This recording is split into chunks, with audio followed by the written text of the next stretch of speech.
Twinkle, twinkle, electric star, yonder goes Brady on an electric car, making his way to the freedom line. He's gonna kill him a sucker like a bulldog man, been on the job too long. Brady was a whacker on the telephone wire, long come ducking with a shining star. Looked old Brady right through the specs. He says there's no use in talking, Brady, get your check. Been on the job too long. This is the final exhibit of the Talbot County's exhibition season. It is entitled The Working Boats of Talbot County. The boats of Talbot County are truly unbelievable. They were used in the early years for transporting people and produce and raw materials of one kind or another, and they have continued to be an integral part of this county. The two dominant economic drivers of this county have been the harvesting of seafood and farming, and boats played an enormous role in both of those activities.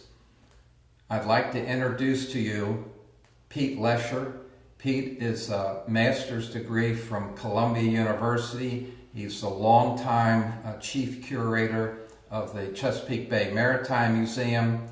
We think he is the foremost expert on the working boats of this county.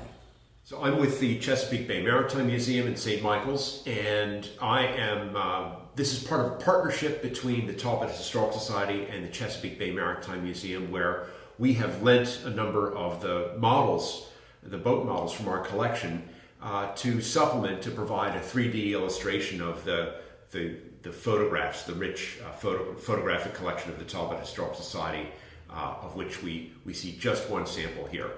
So a great collaboration between our institutions. Hi, I'm George Ludington. I'm here to do the interviews for this session today. It's a great honor to be here. This is great history, and I think everybody in this county will love this show. Pete, pleasure to meet you again.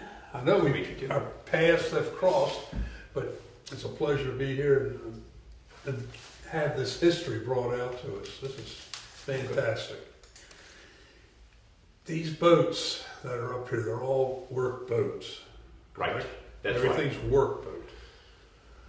All right. And the sizes, the things, there's a difference you were talking about. We were just talking about here. So what is that difference when people look at these boats?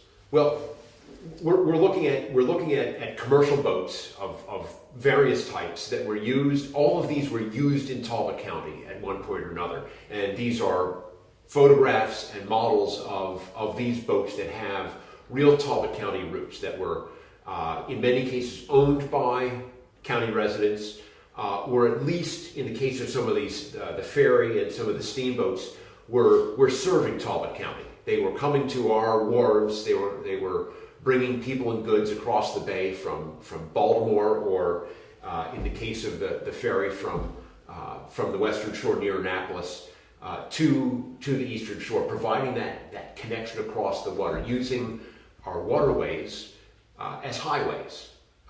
Today the water feels like such a barrier. We think of those 5 lanes of the Bay Bridge as something to get past in order to get to our destination. But for the owner and operator of a boat, for somebody traveling by ferry or steamboat or something like that, the waterway was the highway, and it was an adventure. Absolutely. Now, I remember when I was we were talking about that. I remember my father taking us across that, and it was always fun. I mean, it was just great.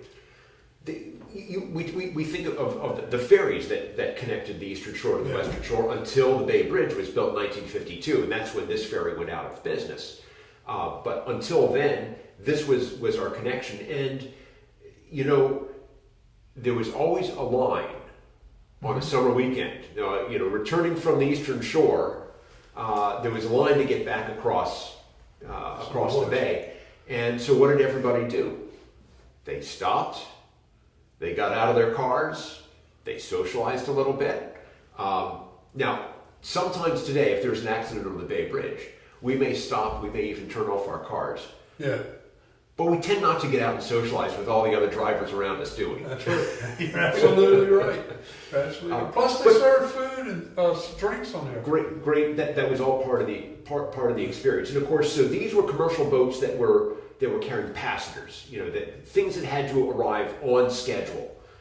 As we know from our experience at any airport today, passengers do not like to be delayed. There's right. some things that need to arrive on time, that need to arrive on schedule, and that's what these boats were. But there were commercial sailing vessels as well. Mm-hmm. They carried things that, if it arrived this afternoon or next Tuesday, it really didn't make that much of a difference. If you're delivering grain or fertilizer or coal or lumber, which were a lot of the sorts of things that these sailing vessels carried, what mattered was, I've got the cheapest price per ton to deliver this cargo to you, and that's what ruled the day. It wasn't important for some things, for mail, for passengers, for high value cargoes, for things that spoil. We wanted to get there on time.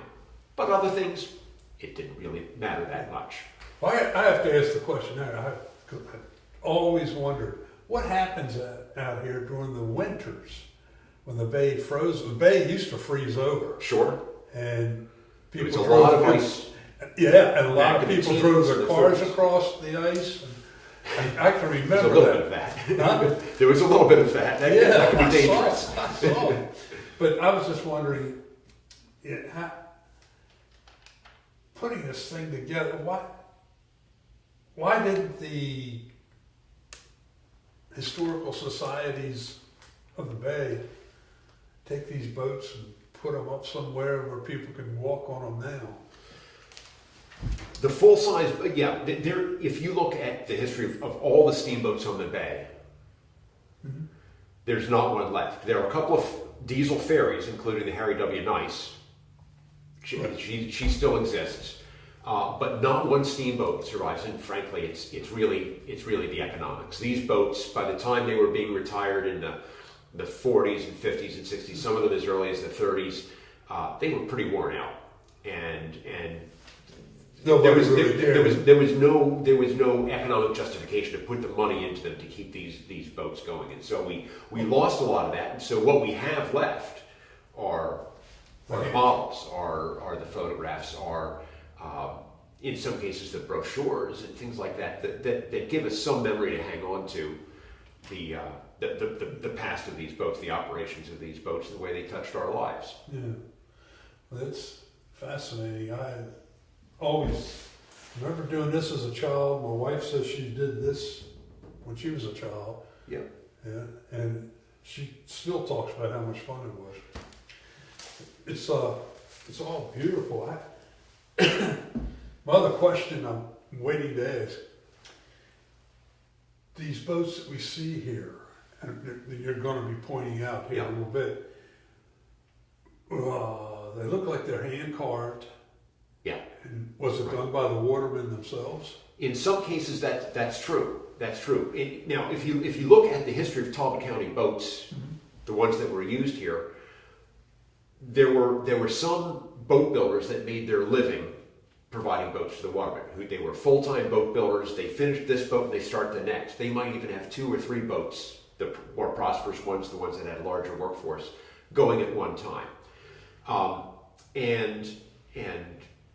But in a few cases, watermen they couldn't afford to do that, and in the off season, which was the summer, because oystering was a wintertime activity, and oystering was what provided the cash for the watermen. In the summer, when they had downtime, that's when they would build a boat. And occasionally, a waterman would build a boat, and his neighbor would say, "Hey, could you build one for me, or I'll buy that one from you, and you can build yourself another one." And that's how some of these guys got into building boats.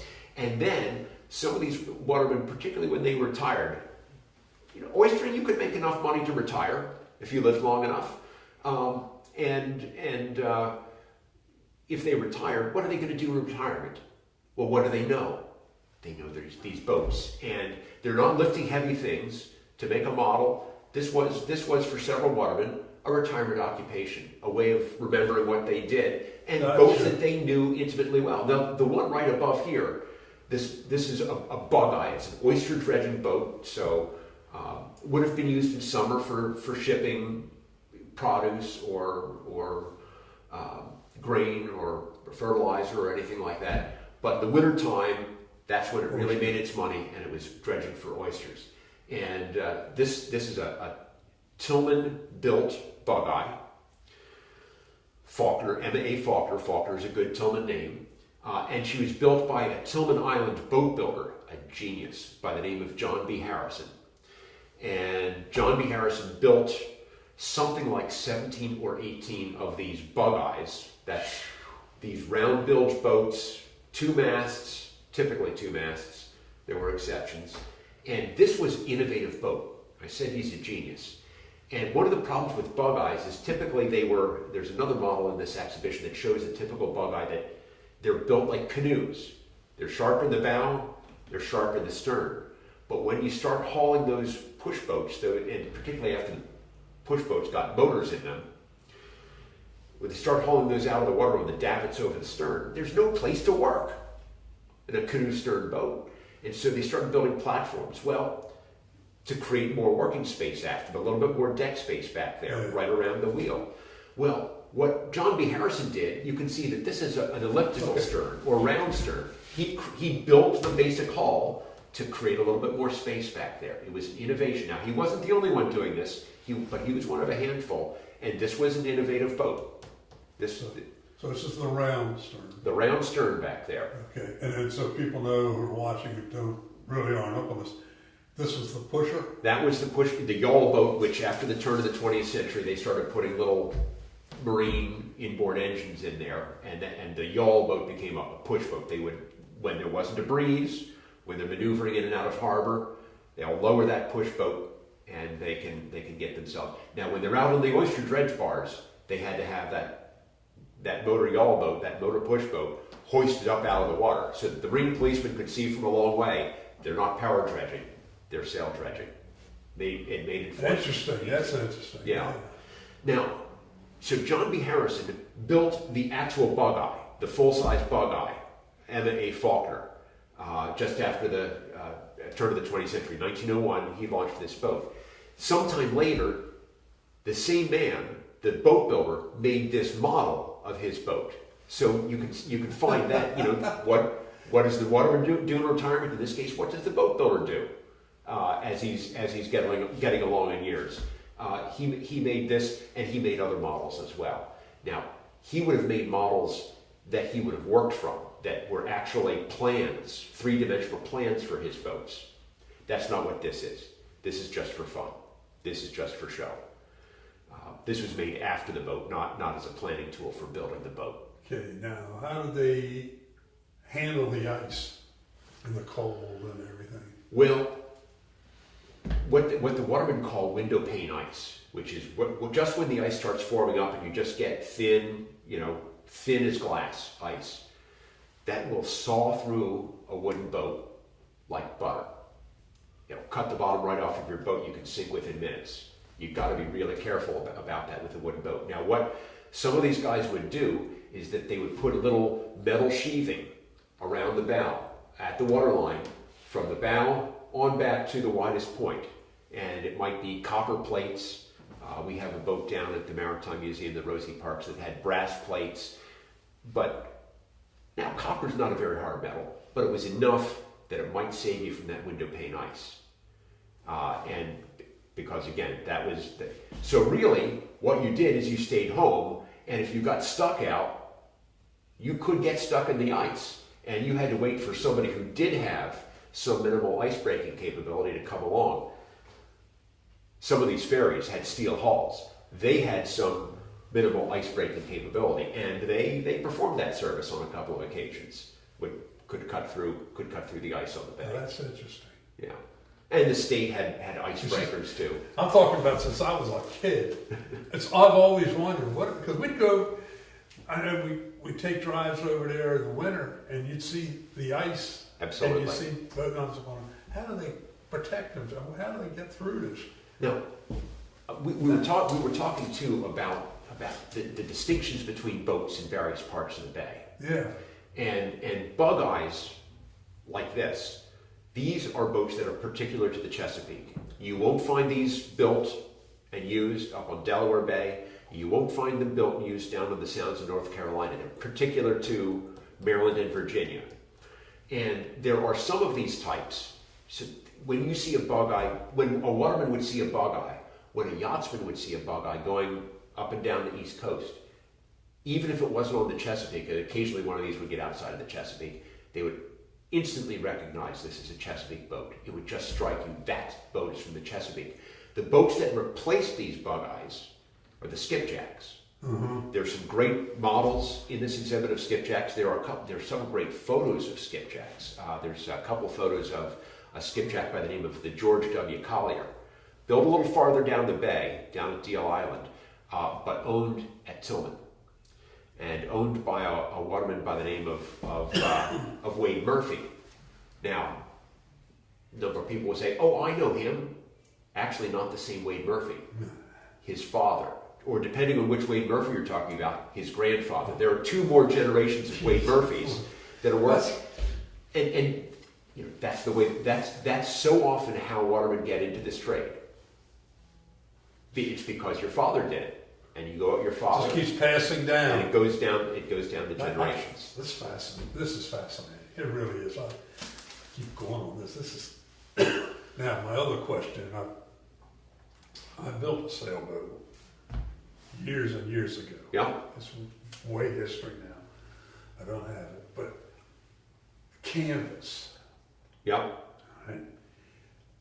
I watched the boats up and down the bay when I had my boat, and my boat had a what's the other kind of? It's not canvas. Dacron, artificial fiber. Yeah, Sure. right.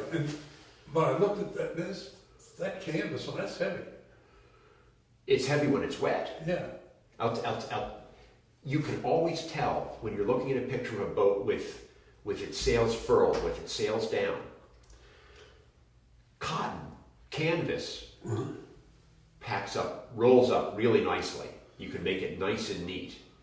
Dacron doesn't like to crease like that, and so it's a little lumpier. And you put a sail cover on a boat with Dacron sails, and it looks like a horse blanket. It's not so neat and tidy, right, like it was with canvas sails. But the advantage for Dacron is, of course, it doesn't rot. You can put it away wet. Yeah, you don't want it to mildew. You got to get it dried out, but it's not going to rot. Canvas, you'll see pictures of these boats sitting at the dock, sitting in the boatyard with their sails up. Why? Because it rained the previous day, and they've got to dry them out. If you don't take care of, you don't dry out your cotton sails, they'll rot. If storm wet, you're not going to have them for very long. And so that was a practice that was just part of the care of these sails, was that you did have to attend to them. And of course, the nuisance of doing that is why nobody uses canvas sails anymore. Right. That's heavy. At least not on the commercial boats. Right. What about, this is one of those things that's been on my mind, and because when I did sail down here, but I had a radio and everything. They don't back then. They didn't have radios. What happens if they're in distress? Well, you will see pictures. There's a great aerial photo in this exhibit of all the dredge boats off of Poplar Island Bar, and they're all working there together.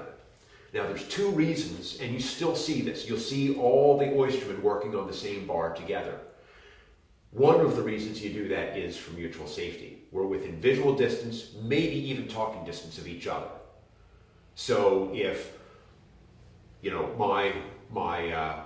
the belt on my motor broke, the drive belt, and I don't have the spare aboard, my buddy's going to tow me in. My radiator cracked, my engine's overheating, I can get assistance. But The other reason, and this was true, the other reason that these guys did this, besides mutual aid and safety, was if he's catching oysters, I want to know about it, and I want to be on the same bar. So part of it is competition too. Right. Well, it's fascinating. You've done it, man. I've been through your museum a couple times, and it is fantastic. Never seen it portrayed like this, though. It's just, and having you actually talking about it adds so much more to this. And my mind's running, and I know we're going to run out of time. But some of these other boats, you're going to explain some of these for us? Sure. Now, when you get into the dead rise workboats, the classic waterman's workboat of the 20th century, where there's a small cabin forward. Mm-hmm. You see an example here. There's two boats in this photograph. The one behind has a pilot house aft. That's the buy boat. But forward is a patent tonging boat, and he's selling his catch to the buy boat. This classic dead rise boat has the cabin forward and then just an open cockpit all the way back to the transom. Lots of open working space, lots of places to put our bushel baskets full of oysters. Lots of capacity for doing that. Simple to build, pretty simple to maintain. A lot of the watermen do their own maintenance. They'll pay somebody to haul it out, but even in the yard, they'll be doing all their own carpentry and repainting, all the scraping, all the maintenance jobs on these boats. And these boats, they'll have regional differences. A waterman can look at a boat like this and say, that one was built in Virginia. Yeah, I've heard that. I've heard they can tell. And they'll identify these boats by where they come from, and it might be how close to plumb the stem is, or how that chine rises out of the bow out of the water in the bow, or it might be something about the stern shape. If you see a round stern boat, a lot of those were built by builders down in Deltaville, Virginia. So they're down the bay boats. But they still used them up here. They used Deltaville boats in Smith Island, and they used Deltaville boats in Deal Island, and they used them in Dorchester County, and they used them here in Talbot County. And so you'll see these round stern boats being used by Talbot County, owned by Talbot County watermen, even though they weren't built here. But there's also locally built boats. There's boats built in Whitman, in a neighborhood of Whitman called Popeye. And yes. There's so many boats built in Popeye that the distinctive way the builders there, and there were half a dozen builders or so in Popeye, the distinctive way they all did their stern in Popeye, they called that the waterman would call that a Popeye stern. And that's they refer, not just the stern, but they refer to the whole boat as a Popeye skiff. It's identified with place. And if you look really carefully at some of these boats, we have one of these Popeye skiffs down at the Maritime Museum. And if you look at the details of its construction, you could say that boat was built by George Jackson. There are peculiarities, there are style differences, there are construction differences where you can pin one of these boats down to an individual builder. So the differences from Maryland and Virginia, differences in localities, differences even in particular builders that are, it's like an artwork. Mm-hmm. And you look at that artwork and say, oh, that's Mary Cassatt, or oh, that's Picasso. You recognize it by its style. You can do the same thing with the boats, with these workboats. Okay, now, this one's always fascinated me. The buy boats, I think they're cool. I think they look great, graceful in the water. Yep. To me. And I've always been fascinated by them. But does anybody, do you have a buy boat? Here. There's a buy boat right down here, yeah. Is that something somebody could buy or get purchased somehow and outfit it to be just a pleasure boat? Oh, that's most of the buy boats that survive today survive because somebody has done exactly that with them. It's because people have decided to take these boats and there's only a few buy boats that are still working as buy boats on the bay. Where do you need buy boats? Tangier Island. Yeah. But everywhere you can truck the catch off, You take your boat up to the landing, the truck meets you there, you unload, and the truck does the job that the buy boat used to. And so buy boats, not too many still being used as buy boats, a lot of them being used as pleasure boats. I'm glad to hear you say it, because that's always fascinating, that to have a buy boat. And so there've long been buy boats in Talbot County. We've probably, you remember seeing some of these sitting in the Tongers Basin at Tillman, right along Knapp's Narrows. There were a couple sitting there for years and years. They were doing that traditional function well. Some of them were doing buy boat work, and some of them were doing seed oystering, planting seed oysters. Okay. And they're also good for that. They've got all this deck space, can carry a huge deck load of seed oysters, take them out to the bar that they're replenishing, wash them overboard to replenish an oyster bar. Okay, your organization, you have a buy boat down there and give rides on it? The Chesapeake Bay Maritime Museum has a buy boat named the Winnie Estelle. Yes. Again, not used as a buy boat anymore, now used just for carrying passengers. But for years and years, a buy boat. earned her keep as a buy boat. Okay, so how do you handle, what would I look for if I was looking to purchase one of these used buy boats? What's the thing you need to know? Well, with any of these boats, there's a lot of variety. With any boat, it's always about condition, but some people anything can be fixed, right? Right. Wooden boats are infinitely renewable. It's just a question of how much. But some of these boats will have deeper holds, and I want to put accommodations below decks. Did this have a deep hold? Can I have headroom down there, or am I going to have to build a big yacht cabin on it? You'll see that with some of these conversions. This is clearly a working boat down here. There's no big yacht cabin on it. It's just got clear working deck space, probably a hatch cover that's low enough that it doesn't show up in this photograph. But that's your classic working appearance of a buy boat, what you see in that photograph. But people do buy these things when they're done, whatever. Yeah. And Yeah. turn them into. And there's an owners organization. They actually have a rendezvous every year. They get together one year on the Upper Bay, the next year on the Lower Chesapeake. Occasionally you can get together. You can get to see a whole fleet of these all at once. I'd like to. Most of these buy boats a lot of them were used in Talbot County, as I said. Very few of them were built here, except for a few that were converted from sailboats that were built as sailing vessels and converted to power buy boats. And keep in mind, a buy boat, we think of this as a buy boat. But a buy boat really isn't a type of boat. It's a function of boat. It's a boat that bought the catch, fish or oysters or crabs, bought the catch from the waterman and carried it to market. Instead, saving the waterman from making the long trip to the big city market. So that was valuable. There's no big cities to sell to in Talbot County. There were buyers here, certainly. There were certainly buyers here, but sometimes you could get a good price by selling to the buy boat and having him take it to the big city market of Annapolis or Washington or Baltimore, especially Baltimore. They were middleman. That was their role. Their function. This is fantastic.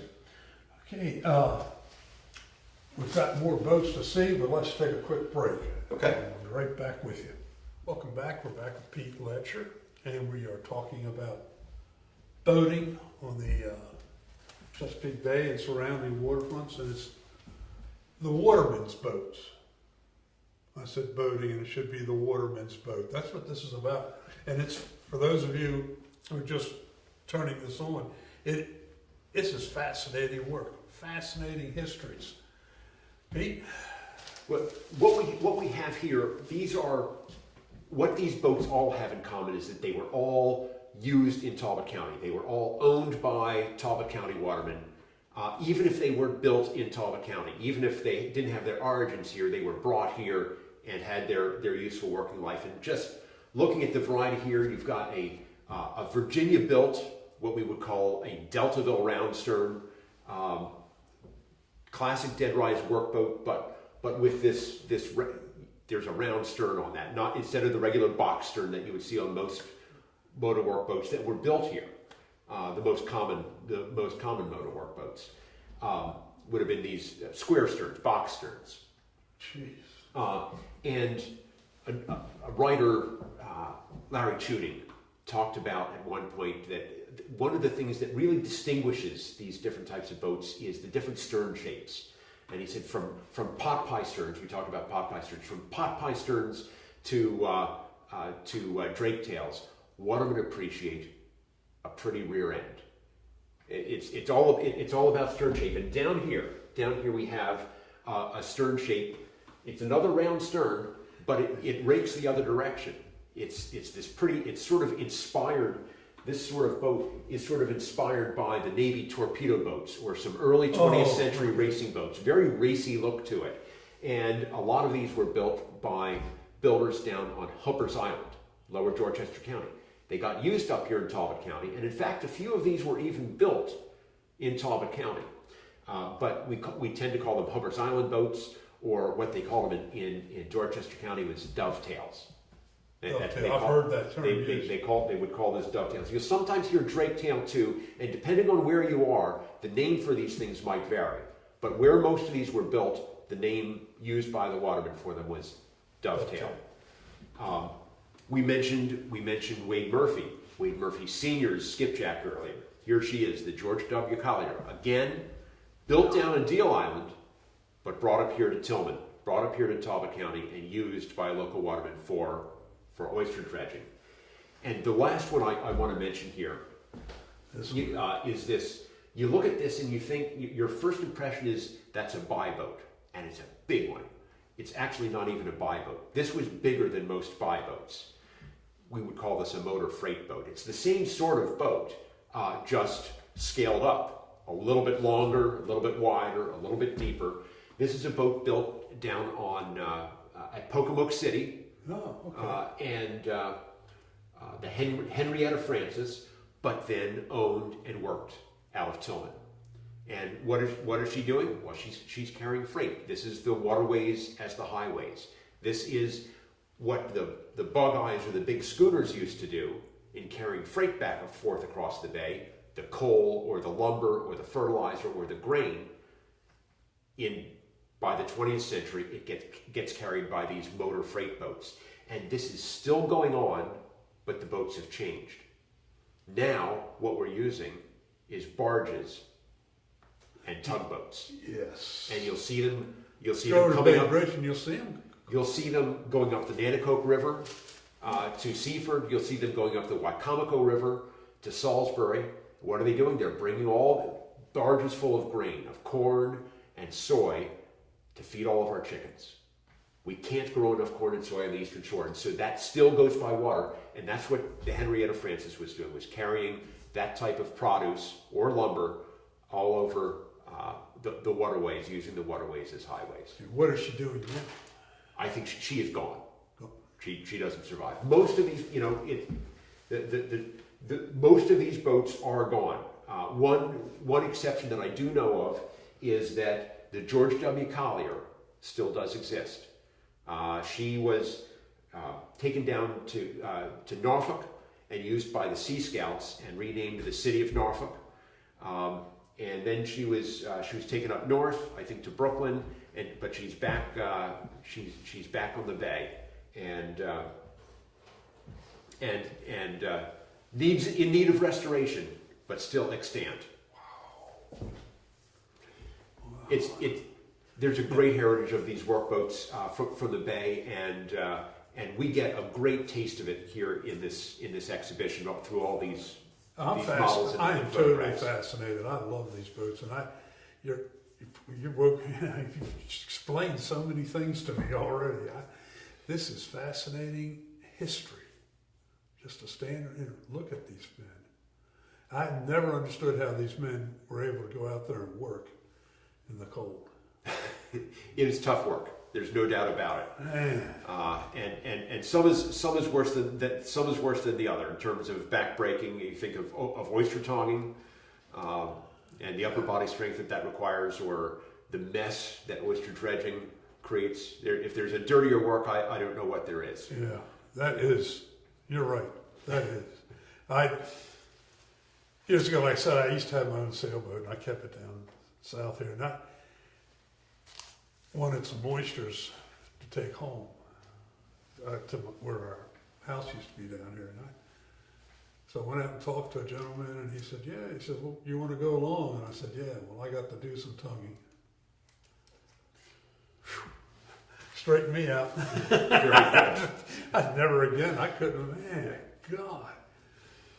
But you get to know some of the men on these workboats, and they're fascinating to listen to. You've really laid it out. I mean, this is great story. Good. Everyone out here watching this show, it's worth going down to meet with Pete, but to look at the boats that he's talked about today. Come over here. Take your time, walk through the place. Larry's here every day. Walk through here. See what Pete's been talking about. This is a fascinating show, and I hope it really flies. Yeah, thank you. And I believe the exhibit is open every Saturday into December. Okay. So come by and take a look. Again, it's George Ludington saying thank you for tuning in, and we'll hope to see you the next time.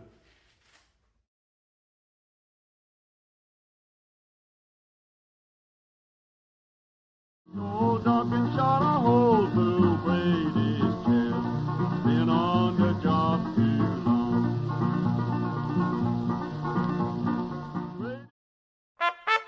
Programming on Channel 15 is brought to you in part by the Avalon Foundation and Avalon Theater, a leading catalyst for the arts, education, and culture for Talbot County and the Mid-Shore. The Avalon Foundation. Leadership, a beautiful venue, and a variety of programming provide a special quality of life on the Mid-Shore.